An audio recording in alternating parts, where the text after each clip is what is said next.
cyclone Umpan was one of the strongest, if not the strongest cyclone ever recorded in the Bay of Bengal. But we were still not prepared for the rage and fury it unleashed.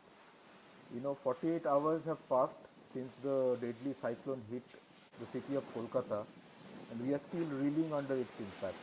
Electricity has not been restored in many parts of the city, and drinking water shortages are being reported from many corners. My internet and cable TV is down for the last 2 days, and the mobile network works only sporadically. WhatsApp Messenger is my only source of news as I keep struggling to get information about my family and friends who are scattered across the state. From the preliminary reports, it does seem that Umpan has created havoc across all the five southern districts of West Bengal, which were directly in its trajectory.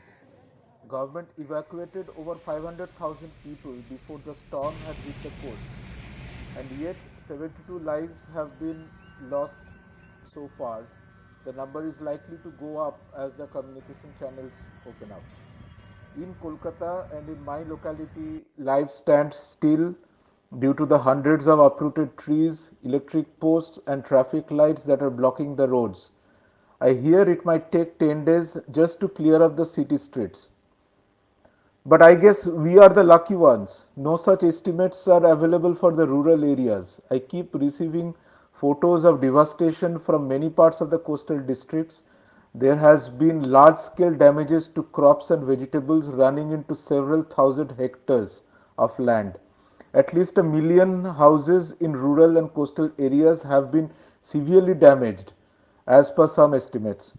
In the Sundarban area, seawater has breached the river dams and have inundated the paddy fields and fish ponds.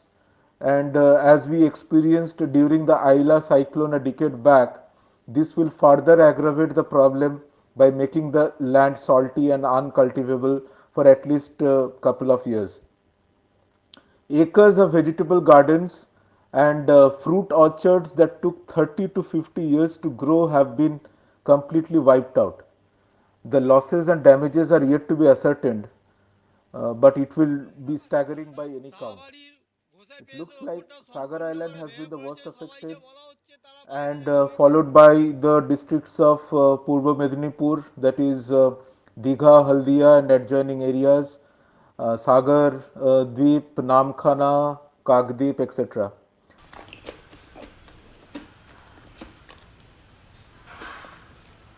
The scenes of devastation and calamity are quite painful to say the least. We are pulling together our resources in whatever way possible to support the organizations